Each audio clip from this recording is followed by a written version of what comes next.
They smiled in your childhood, but they hid secrets that should never have been revealed. Behind those colorful suits and innocent giggles lies a darkness so profound that even today, 27 years later, those who worked on the show refuse to speak about what they witnessed. Some secrets are buried for a reason. Tonight, you'll discover why. You think you know the Teletubbies. For lovable creatures dancing in a green meadow, bringing joy to children worldwide. But what if I told you that beneath this facade of innocence lies a collection of events so disturbing that the BBC sealed most records indefinitely? Today, you'll discover 5 disturbing theories about the Teletubbies, theories that connect unexplained events, mysterious disappearances, and dark secrets that were never meant to be revealed. Theories that will forever change how you see those 4 colorful figures. What if I told you that there were originally 5 Teletubbies, not 4? This theory suggests that a 5th character was deliberately erased from history, and the evidence is more disturbing than you might imagine. Sarah Mitchell was the costume designer's assistant. She was young, ambitious, and completely unaware of what she was about to encounter. On March 15, 1996, she arrived early at the warehouse to inspect the newly delivered costumes. The main 4 hung perfectly on their designated racks. Tinky Winky, Dipsy, Lala, and Puh. But in the corner, covered by a black tarp, stood another figure. The 5th costume was identical to Poe's, but something was terribly wrong. The red fabric seemed to absorb light rather than reflect it. When Sarah touched the material, she described it as unnaturally cold, like touching a corpse. The costume's television screen flickered with static, even though it wasn't connected to any power source. But the most disturbing detail was the smell. Sarah reported an overwhelming stench of decay emanating from within the suit, as if something had died inside and been left to rot. When she looked closer at the head section, she noticed dark stains around the mouth area, stains that looked disturbingly like dried blood. The production notes, which I've managed to obtain through sources I cannot reveal, indicate that this 5th costume was meant to be a backup for Puh. However, during the first fitting attempt, the actor inside began screaming hysterically. When they removed the costume, he was found unconscious, his skin pale and cold. He never spoke about what happened inside that suit, but he quit the production immediately and disappeared from the entertainment industry entirely. The costume was sealed away, but strange incidents continued. Night security guards reported seeing a small red figure wandering the warehouse after hours. Cleaning staff found tiny footprints in the morning, footprints that matched the Teletubby suit's proportions perfectly. The final straw came when a janitor discovered fresh scratch marks on the inside of the warehouse door, as if something had been desperately trying to get out. The 5th costume vanished one night in April 1996. No one knows how. The warehouse was locked. The security system showed no intrusions, yet it was simply gone.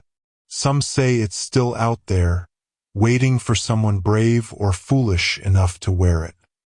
Theory 2 suggests that episode 47 was deliberately suppressed because it revealed something the BBC desperately wanted to hide. This isn't just about a banned episode, it's about evidence of something far more sinister.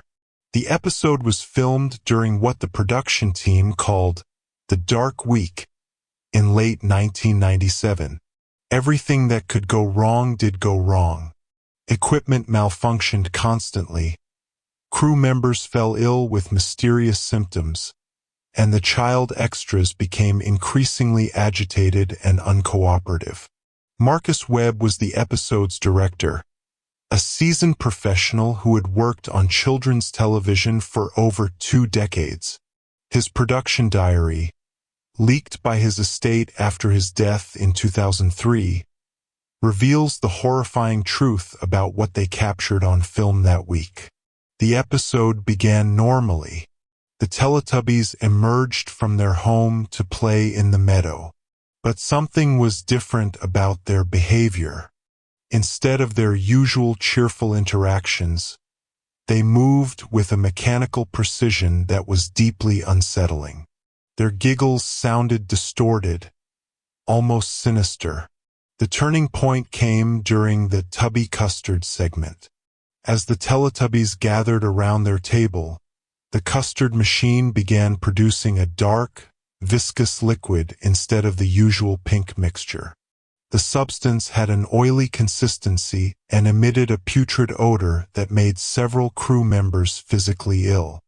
But the Teletubbies continued eating, their movements becoming increasingly erratic. Pa began laughing uncontrollably, a high-pitched shriek that the sound engineer described as inhuman. Tinky Winky started walking backwards in perfect circles, never stopping, never varying his path. Lala stood perfectly still, facing away from the camera, while her television screen displayed disturbing images that weren't part of the script. The most chilling moment came when Dipsy slowly turned toward the camera and spoke directly to the viewing audience. His voice was different, deeper, older, filled with malice. He said words that I cannot repeat here, words that made grown men weep and forced 3 crew members to seek psychological counseling. Marcus Webb ordered filming to stop immediately, but the cameras had already captured 23 minutes of footage. When they reviewed the tape later, they discovered something that defied explanation. In several frames, shadowy figures could be seen moving in the background, figures that hadn't been visible during filming. The BBC executives who viewed the episode were unanimous. It could never be broadcast. The tape was locked away, but copies allegedly exist. Some say that late at night, when the broadcasting equipment runs routine checks, fragments of episode 47 occasionally bleed through into regular transmissions. If you've ever seen something disturbing flash across your screen while watching children's programming, you might have glimpsed a piece of the lost episode. The third theory is the most disturbing of all. That children who disappeared from the Teletubbies set weren't victims of accidents or kidnapping. They were deliberate sacrifices to maintain the show's supernatural hold over young audiences. Emma was fascinated by the Teletubbies. While other children her age might have been frightened by the towering figures, she seemed drawn to them with an intensity that made the crew uncomfortable. She would spend hours watching them rehearse, never speaking, never blinking, just observing with an eerie focus that reminded several witnesses of a predator studying its prey. On the day of her disappearance, Emma arrived on set wearing a dress that perfectly matched Lala's yellow color. This wasn't unusual. Many children dressed like their favorite characters. But Emma's dress was different. It had the same material, the same texture, even the same subtle patterns that were only visible up close on the actual costume. Tom Richardson, Emma's father, later told investigators that he had never seen the dress before. His wife insisted she hadn't bought it, and Emma couldn't or wouldn't explain where it came from. She simply appeared wearing it that morning, as if it had materialized overnight. During the lunch break, Emma approached the Teletubbies, who were resting in their designated area. Witnesses reported that she began speaking to them in a language no one recognized. The sounds weren't gibberish, they had structure, rhythm, almost like an ancient dialect. More disturbingly, the Teletubbies appeared to understand her. Lala turned toward Emma and extended her hand. Emma took it without hesitation and began walking toward the artificial hill that served as the Teletubbies' home. Several crew members watched this interaction, thinking it was charming. A little girl playing with her favorite characters. That was the last time anyone saw Emma Richardson alive. When filming resumed an hour later, Emma was nowhere to be found. Her father assumed she had wandered off to explore, but as the afternoon progressed, panic set in. A massive search was organized. Police, volunteers, and tracking dogs combed every inch of the location and surrounding countryside. They found Emma's yellow dress hanging from a tree branch nearly 2 miles from the set. The dress was perfectly clean, as if it had been carefully placed there.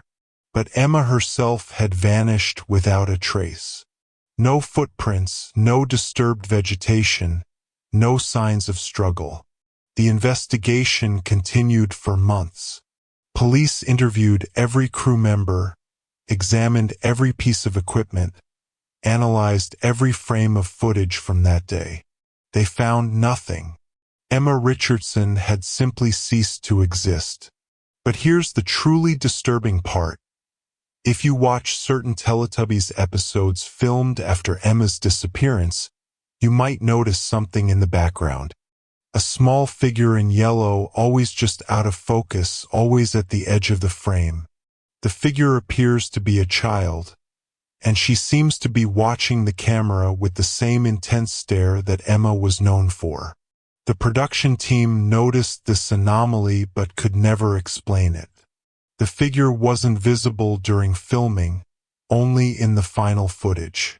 Technical experts examined the tapes for tampering or optical illusions, but found nothing. The mysterious yellow figure remains unexplained to this day, appearing in episodes long after filming had concluded, as if she's still there, still watching, still waiting. Sound engineer Patrick Morse had worked on dozens of children's programs throughout his career. He was methodical, professional, and completely unprepared for what he would encounter while mixing audio for Teletubbies episodes in late 1999. It started as a whisper. During post-production work on episode 312, Patrick noticed an unusual frequency appearing in the background audio. A voice speaking so quietly that it was barely perceptible. At first, he assumed it was interference from nearby radio transmissions or electrical equipment.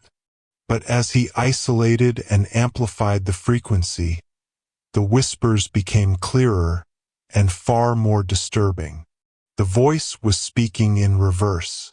When Patrick played the audio backwards, he could make out individual words, though the language was unfamiliar. He sent samples to a linguistics professor at Cambridge University, who identified elements of several ancient dialects, some dating back over 1,000 years. But the voice wasn't random interference. It was synchronized with the Teletubbies' movements. Every time Tinky Winky raised his hand, the voice would speak a specific phrase. When Pig giggled, the whispers would respond with what sounded like laughter, but laughter that was cold, malevolent, filled with cruel amusement. Patrick documented everything meticulously. His notes, which I've obtained through considerable effort, reveal an increasingly disturbing pattern. The voice appeared in every episode he examined, always at the same volume level, always speaking in reverse, always responding to the character's actions as if engaged in a conversation. The breakthrough or breakdown, depending on your perspective, came when Patrick decided to record the whispers during a live filming session. He set up sensitive microphones throughout the set, hoping to identify the source of the mysterious voice. What he discovered changed everything. The whispers weren't coming from the equipment. They weren't radio interference or electromagnetic anomalies. The voice was emanating from inside the Teletubbies' costumes, specifically from the television screens embedded in their stomachs. But here's the impossible part. The screens weren't producing the sound. They were completely silent. Yet somehow, the voice was originating from that exact location, as if something was speaking through the screens from another dimension.